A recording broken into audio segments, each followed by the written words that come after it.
By definition, a cold case is a crime, or a suspected crime, that has not yet fully been solved and is not the subject of a current criminal investigation, but for which new information could emerge from new witness testimony, re-examined evidence, whether it be new or old, and most of all, looking at present activities of a suspect. Typically, cold cases are violent and other major felony crimes, such as murder and rape, which, unlike unsolved minor crimes, are generally not subject to a statute of limitations. In some cases, a suspect is identified early on, but no evidence definitely linking the suspect to the crime is found, and more often than not, the suspect or suspects are not forthcoming, which leads to a lack of a confession. This often happens in cases where the suspect has an alibi witnesses, or lack of forensic evidence. Sometimes a suspect has been overlooked or simply ignored due to the lack of circumstantial evidence or a tendency of investigators to focus their attention on another person of interest, which leads the investigation down another road that ultimately ends up being a dead end, or in better terms, a dead lead. With the improvements to DNA testing and other forensic technology, many cold cases are being reopened, and which eventually leads to an arrest and successful prosecution. In Charlotte Fimiano's murder, 25 years have passed. A very long time for forensic evidence, if any, to sit in a cardboard box in a basement with other piles of evidence sitting alongside of it. For many reasons, most unknown, Charlotte's murder and the person or persons responsible have been a mere mystery for a quarter of a century. Understandably, with the passing of time, detectives working on her case have either moved on to other positions, retired, or have passed on. There's a famous quote, "Time heals all wounds." But for the families and friends of Charlotte Fimiano, time doesn't heal all wounds.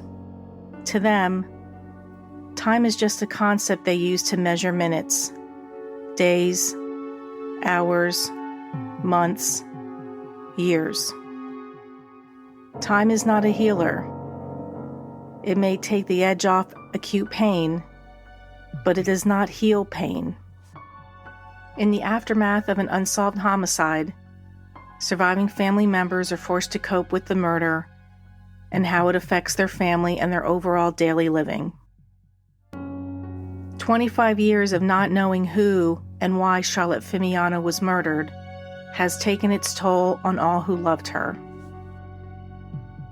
The primary key to solving a cold case, especially one like Charlotte Fimiano, is the fact that they must be worked on.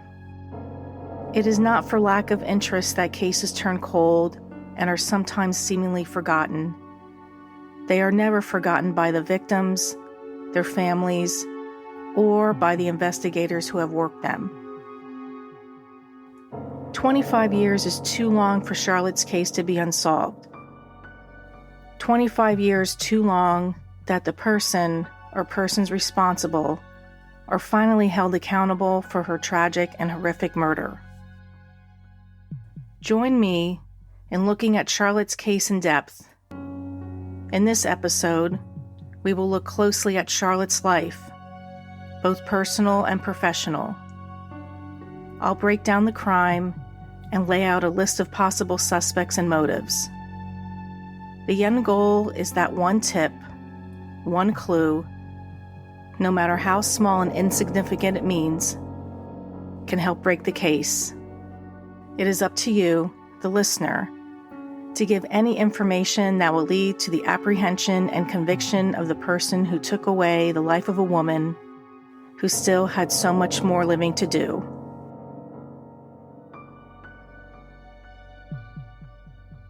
You're listening to Departed in Pennsyltucky, Part 2.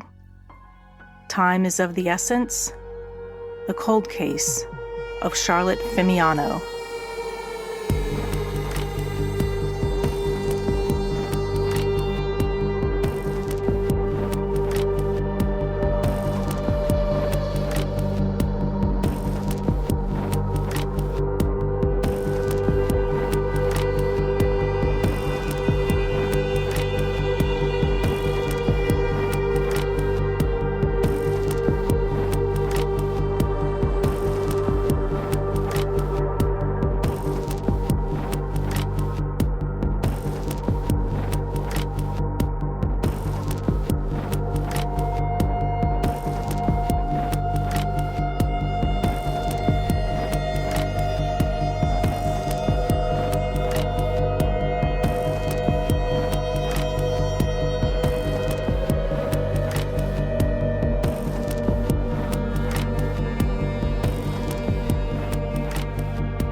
Jim Clementi, a well-known retired FBI behavioral analyst and criminal profiler, states, genetics load the gun, personality and psychology aim it, and your experiences pull the trigger.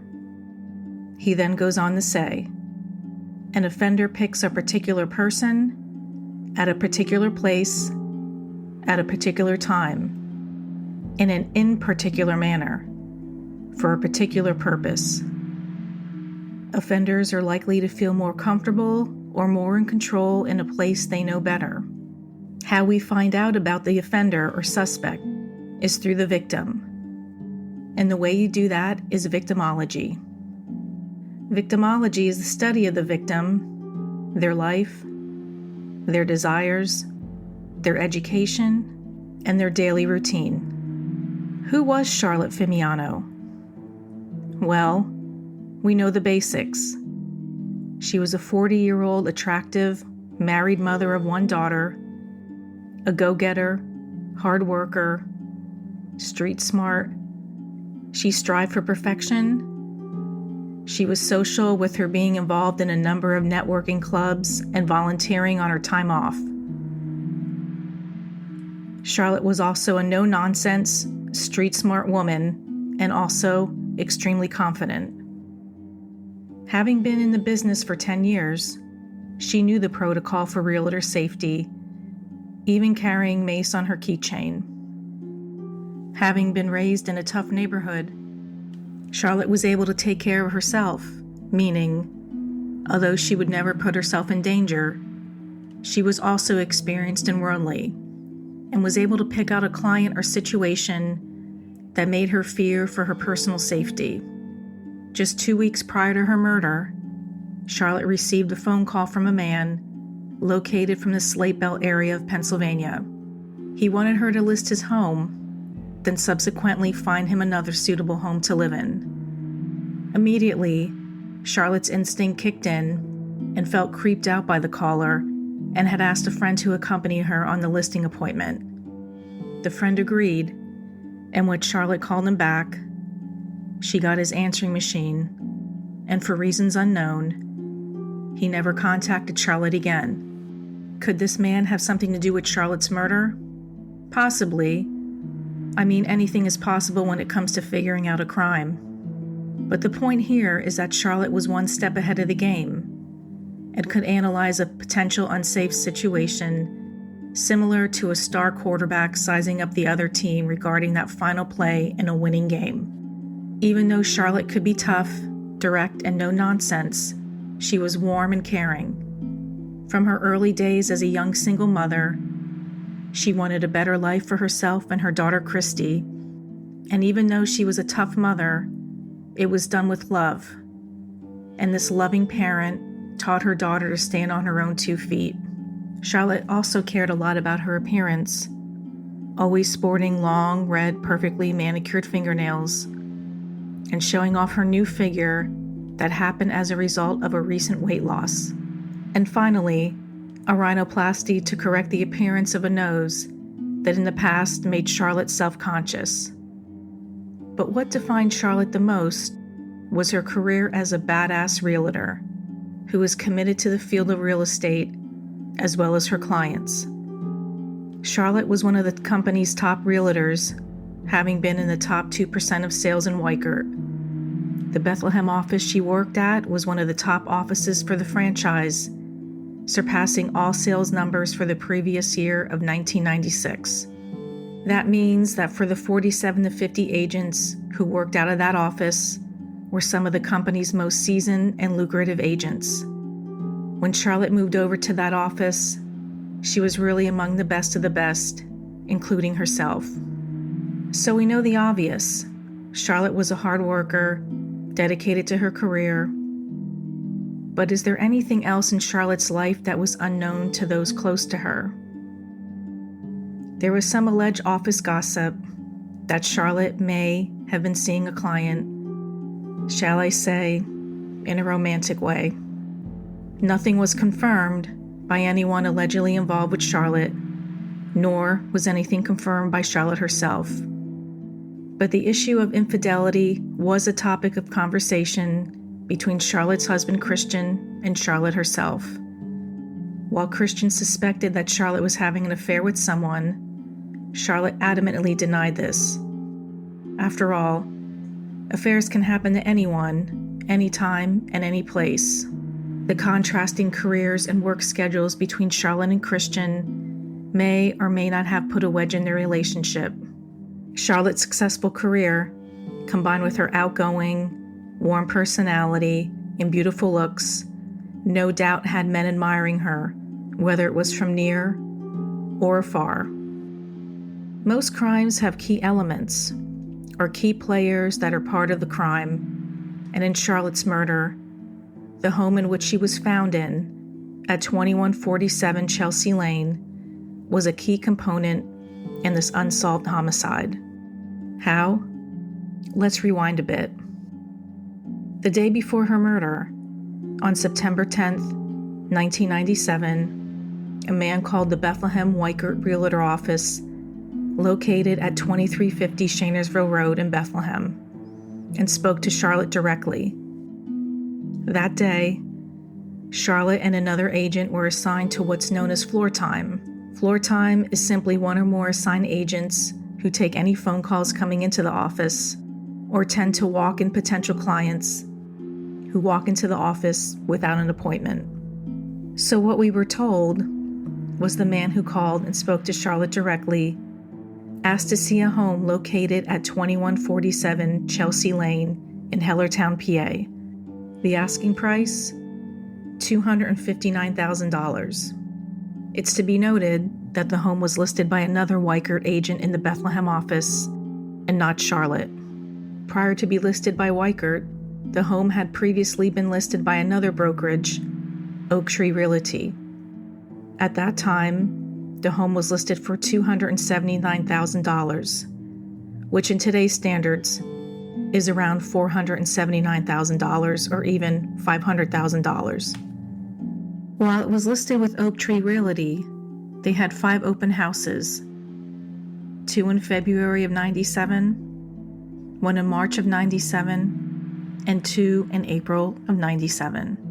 An advertisement for each open house was placed in the Sunday classified section that also had a small photo of the home and read, Saucon Valley, Sunday, 1 to 4. Stone and cedar contemporary living room with stone fireplace, ultra-modern kitchen, dining room, 3 bedrooms, library, family room, 2.5 baths, Florida room, central air, decks, garage, setting on a 3.65 acre, price, $279,000. Directions: I-78, exit 21, left onto Main Street, Hellertown, next left onto Cherry Lane, right onto Easton Road, left to Chelsea. Chelsea Lane resembles more of a private driveway than a road, situated between 2 houses that face Easton Road. Once turning onto Chelsea Lane, you travel 300 feet, passing a ranch home on your left. Then as you proceed, the road comes to a Y. in which you bear right to 2147 Chelsea Lane. From the Easton Road, the home is not visible, for it is surrounded by mature trees and landscaping. The long driveway from the road to the house is around 600 feet. Once in front of the house, you'll notice a 2-car garage that is located on the left side of the house.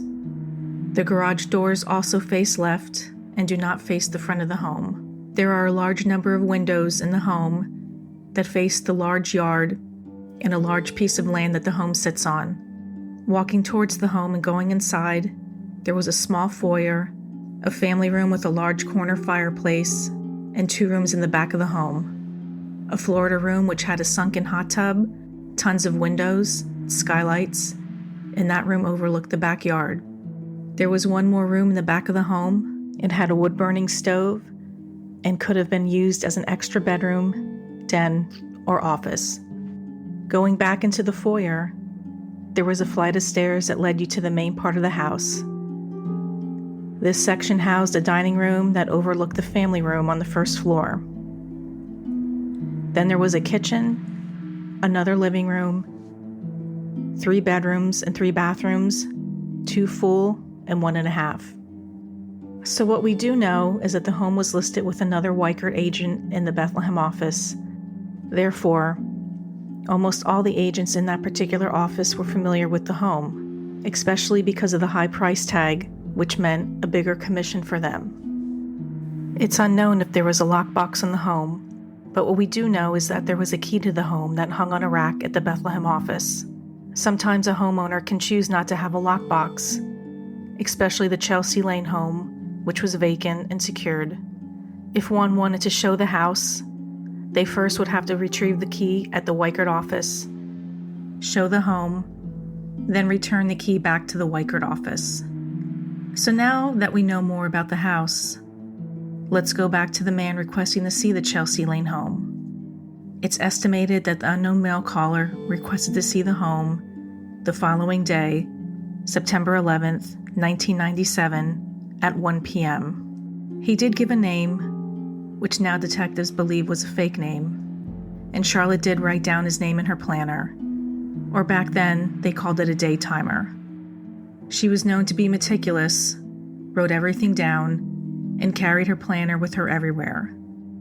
It's unknown what else transpired in that initial phone call, but nonetheless, they had plans to meet at the home the following day. The next day, September 11th, 1997, Charlotte was seen stopping in the office early, heading off to her appointments or other scheduled tasks, then eventually made her way over to the Chelsea Lane address. It's not known exactly what time she arrived, but she did arrive at the home and waited, and the unknown male never showed. It's important to note here that around that time it was raining, pouring down, torrential downpour rain. So with that, Charlotte drove back to the Weichert office in Bethlehem, which was about a 7-mile, 20-minute drive. Charlotte arrived at the office and had told other agents that this client never showed.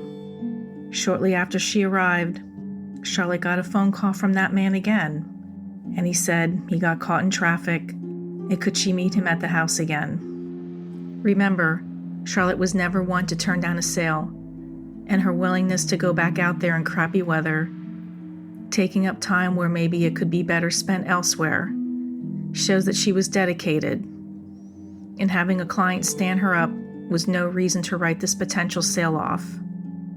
And after shortly receiving that phone call, she made the 7-mile, 20-minute drive back to the Chelsea Lane home, never to be seen alive again. So now we need to break down both phone calls and what was discovered in the investigation after Charlotte's murder. Again, there were 2 phone calls, one the day prior and one the day of the murder. Both times, the mail caller talked to Charlotte directly. Detectives were not able to trace the first phone call, but the second phone call, they did. The second phone call was traced to a payphone which was located in the Westgate Mall. The Westgate Mall is located at 2285 Shainersville Road in Bethlehem, Pennsylvania, and is more of a sleeper mall. not a mall where young teenagers go to hang out and flirt with each other. The mall housed the basic grocery store, a few eateries, a floral shop, gift shop, hair salon, camera shop, and a few kiosks here and there. Directly across the street from the Westgate Mall was the Bethlehem office of Weichert Realtors, located at 2350 Shainersville Road. If one would stand directly in front of the Weichert office, you would look directly at the main entrance to the Westgate Mall. Once you went through the main entrance, on your left was a brick wall that housed a bank of payphones.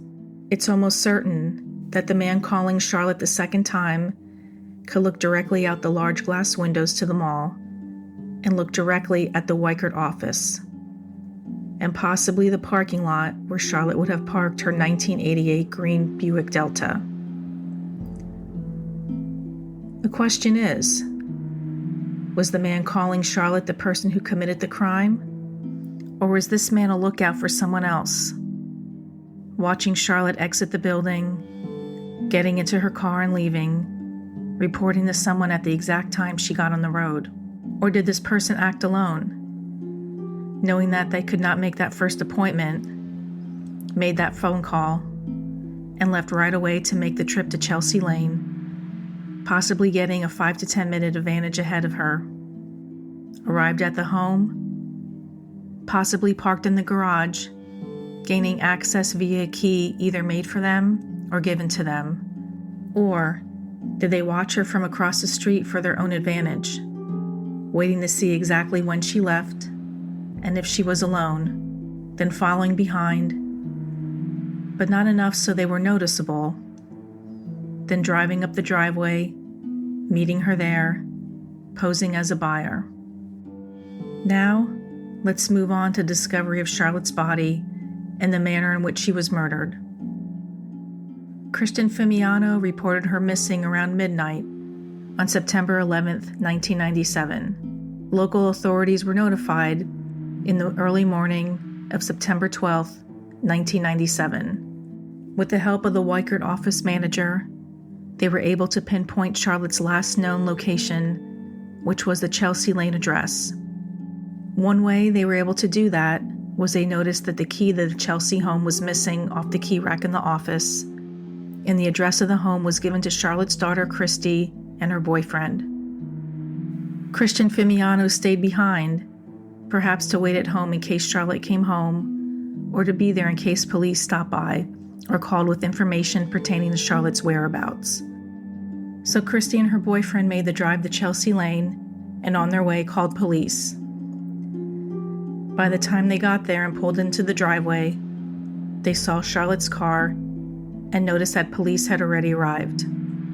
It is not known whether the door to the home had been locked or unlocked when police arrived. In any case, Christy's boyfriend walked up to the house, went inside, and got as far as the foyer when he was stopped by police and ordered him out of the home. From where he was at in the home, Christy's boyfriend didn't see Charlotte's body, which leads us to believe it was located in another part of the house.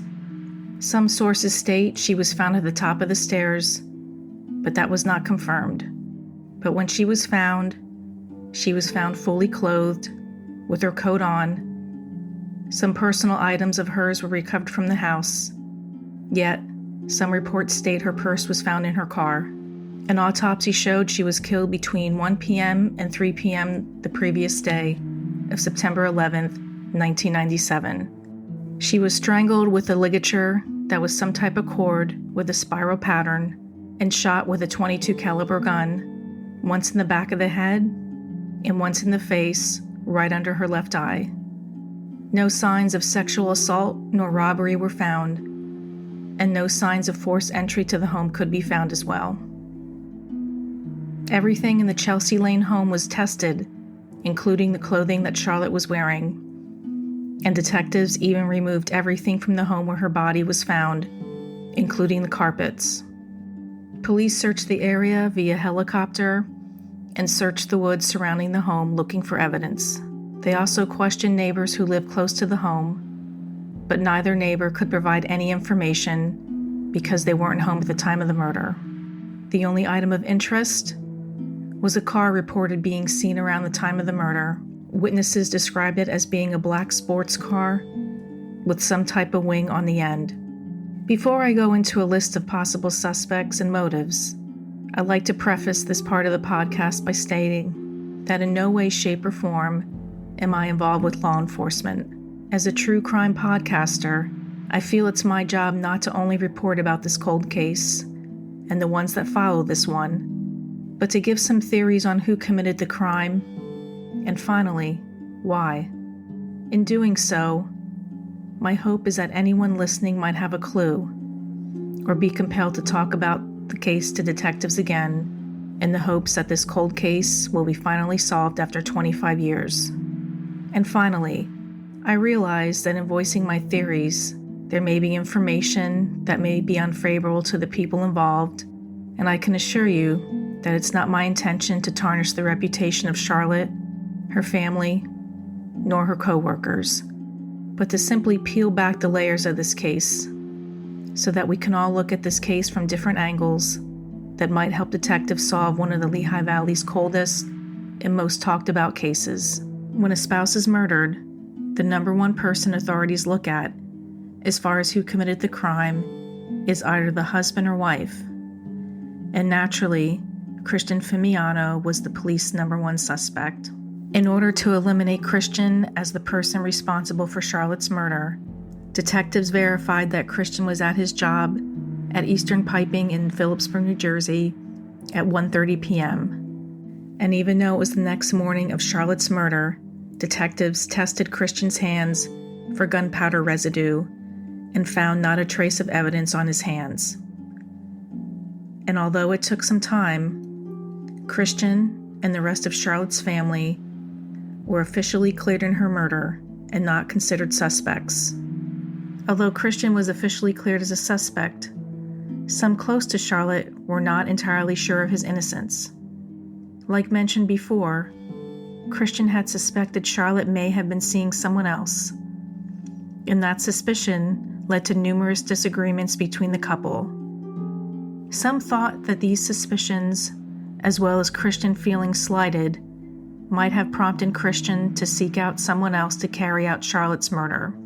When Charlotte and Christian first got together, Christian was the breadwinner, as Charlotte took her pre-licensing courses, but then as Charlotte blossomed in her career, Christian found a shift in power, and then she became the breadwinner. He also felt Charlotte's circle was getting larger, especially with her successful real estate career. Then, there was that odd request from Christian to Charlotte about 2 weeks before her murder. It was a Friday evening, and Christian was at work, calling her from a dinner break, and he had asked Charlotte if she was heading out at all. She said yes, and with that, he asked her to pick up an extra phone cord. Now, the request for a new phone cord from a spouse shouldn't raise eyebrows. At the time that cordless phones became available, households wanting the freedom of going room to room while on a phone call beckoned the idea of having the same freedom on a rotary or dial telephone. Perhaps the Fimiano household had that one rotary phone hanging on a kitchen wall, and that new long cord provided some freedom. But then again, some people close to Charlotte thought the incident of Christian requesting Charlotte to buy a phone cord should be looked into more thoroughly. Meaning, did Christian hire someone to kill his wife?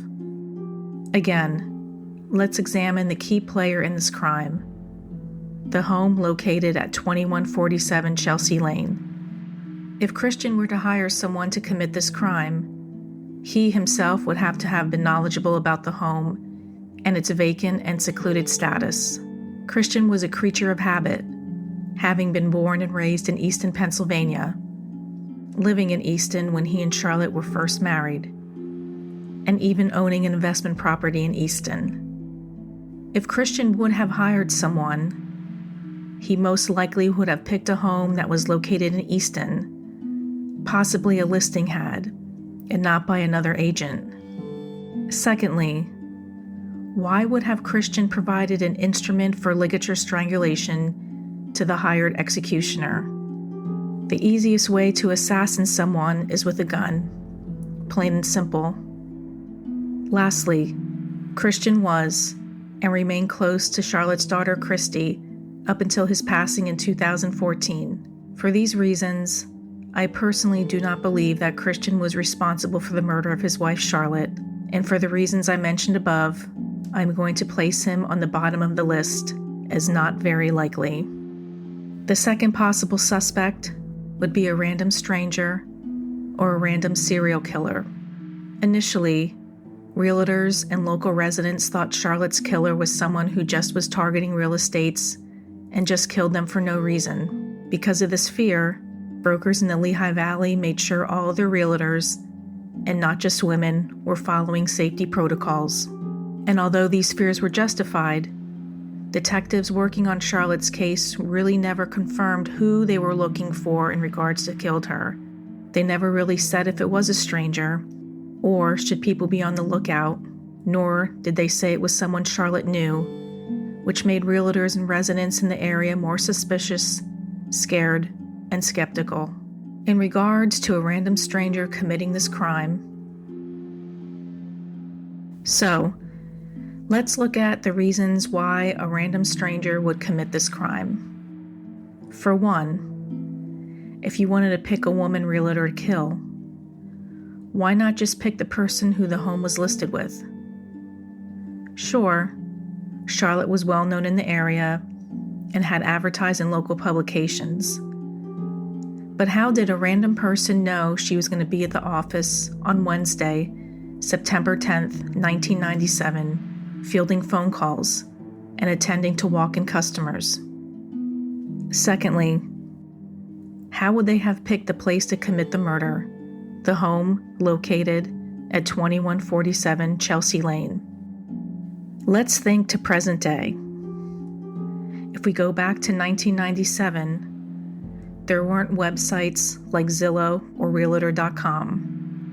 There were only a few ways one could look for a home. One was to meet with an agent and have them look for a potential home in their MLS book, also known as multiple listing book. The multiple listing book was a book as thick as a phone book and had all the listings in and around the Lehigh Valley, and it was updated every 2 weeks. Secondly, the classified ad would only contain brief information about the listing and may or may not have included a small photo. It would never say vacant. When Charlotte's murder occurred, detectives immediately looked into the case of Sherry Lewis, a 27-year-old realtor from Decatur, Illinois. On August 5th, 1994, Sherry Lewis was found beaten and strangled to death in the kitchen of a vacant home she was to show to an unknown potential buyer. At the time, and to this day, no one has been arrested, and as of yet, there is no evidence that the murders of Charlotte Fimiano and Sherry Lewis are linked. In May of 1998, Orange County, New Jersey detectives investigated a man who made suspicious calls to a number of female realtors in the New Jersey area.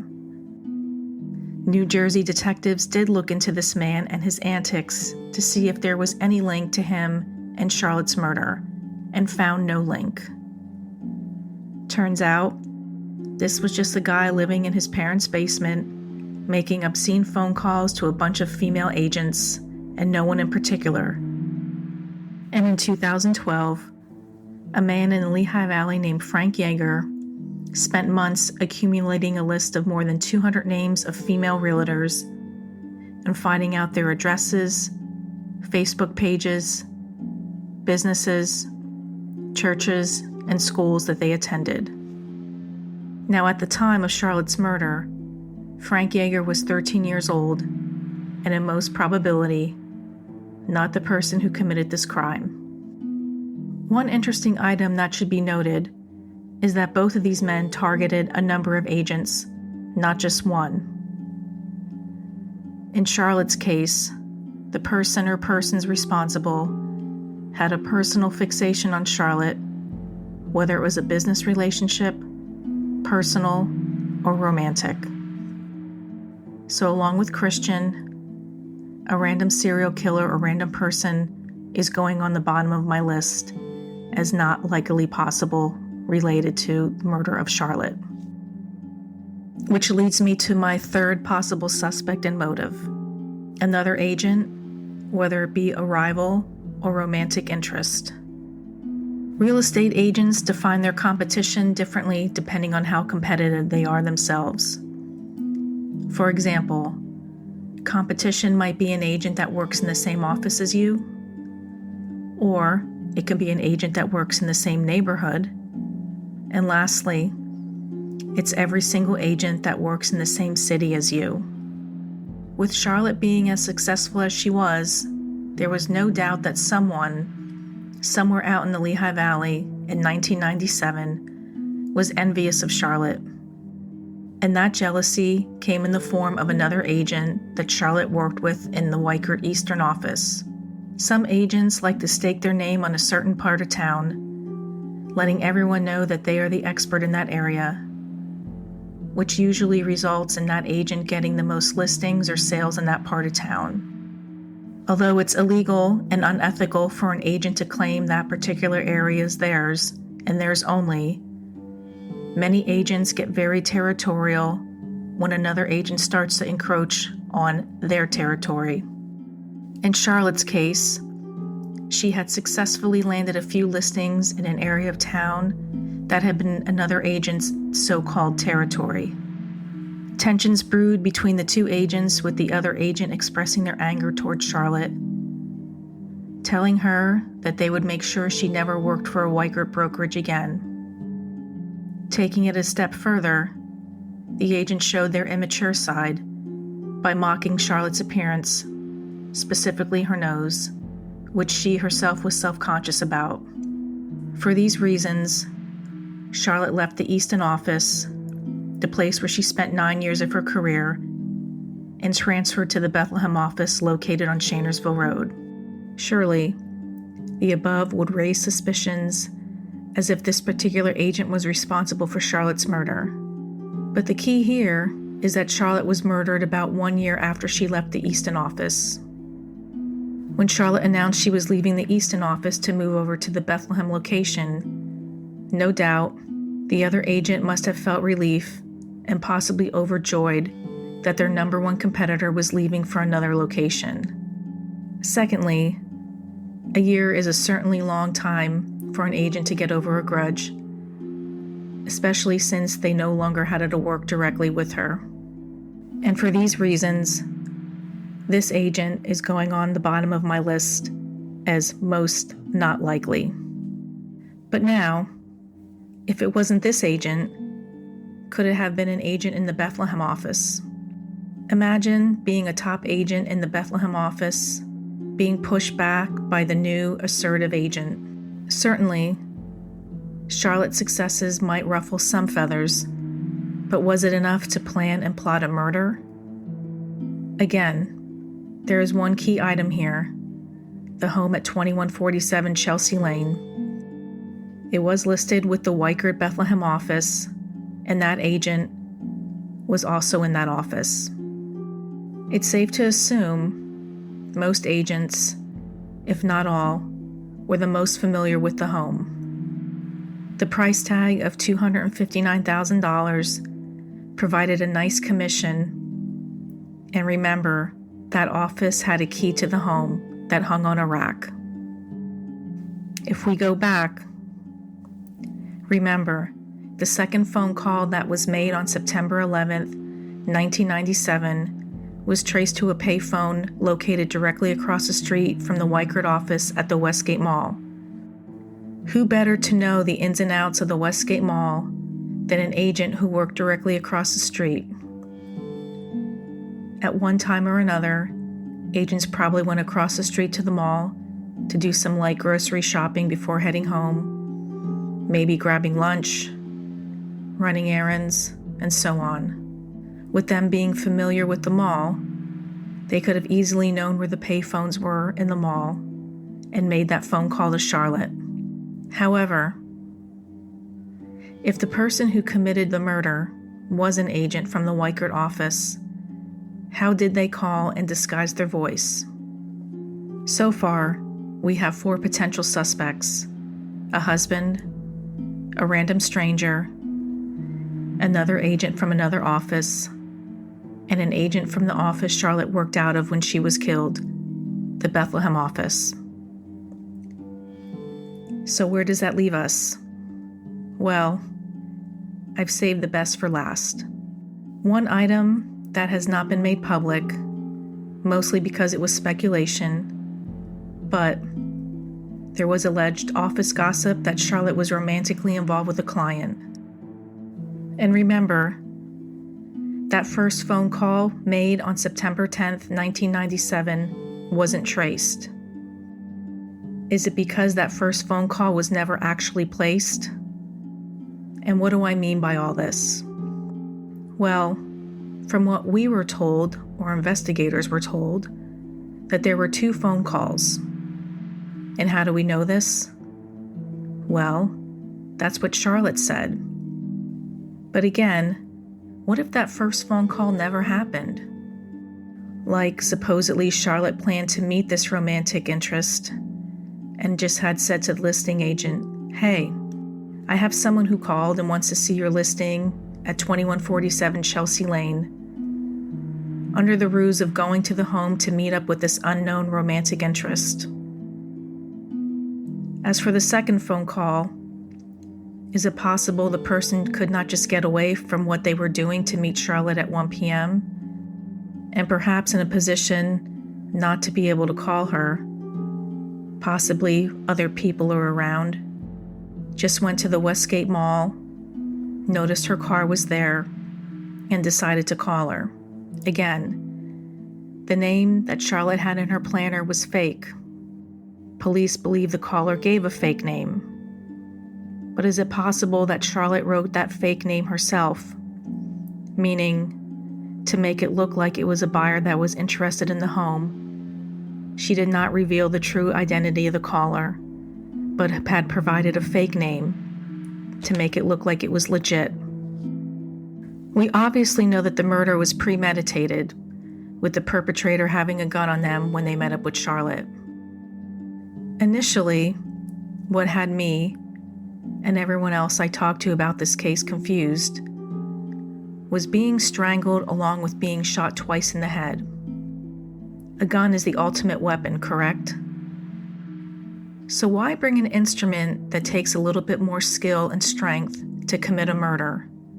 Is it possible that the person responsible for this crime met up with Charlotte and confronted her, perhaps finding out that she wanted to break it off and found somebody else? Or was it the possibility that this person wanted her to end her marriage to Christian for them? Whatever the case, I believe strangulation was not part of the original plan to murder Charlotte. I believe an argument between this person and Charlotte occurred. The person pulled out a gun, and Charlotte was near or ran near an available phone in the house. And as an attempt to silence her or prevent Charlotte from calling for help, the person grabbed the phone out of her hand and then used the cord to gain control over her by strangling her via the means of the telephone cord. Once she fell to the ground, she was shot in the back of the head, then turned over and shot in the face. The last shot to the face was to take away something that Charlotte took a great deal of pride in, her looks. To the person who committed the crime, Charlotte's beautiful face was to be taken away, because most likely, this is what attracted this person to Charlotte in the first place. When Charlotte was first murdered, some agents commented anonymously that Charlotte was sloppy, meaning she broke the realtor's safety rules by entering a vacant home with a stranger. Me personally, I say no to this. Why? Charlotte was a bright and street-smart agent who would never put herself in a situation that was unsafe. In order for this crime to have been committed, she would have known this person quite well.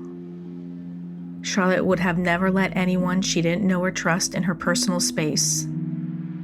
And this crime took advantage of the perpetrator having some type of relationship with her that allowed her to let down her guard. I believe the person who committed this crime is a male who in present day of 2022 is around 65 to 70 years of age, right-handed, has a great deal of gun knowledge, owns guns, and is comfortable with them. At the time of the murder, they had a flexible job or job schedule, something similar to Charlotte's, where they could leave in the middle of the day without any explanation to anyone else.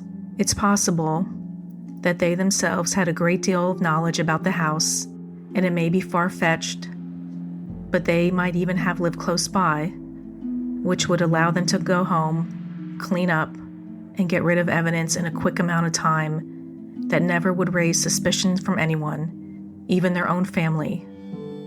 Robbery and sexual assault were not found to be a motive, so we can only assume that the person responsible for this crime felt dismissed by Charlotte and could not accept the fact that Charlotte was moving on from them.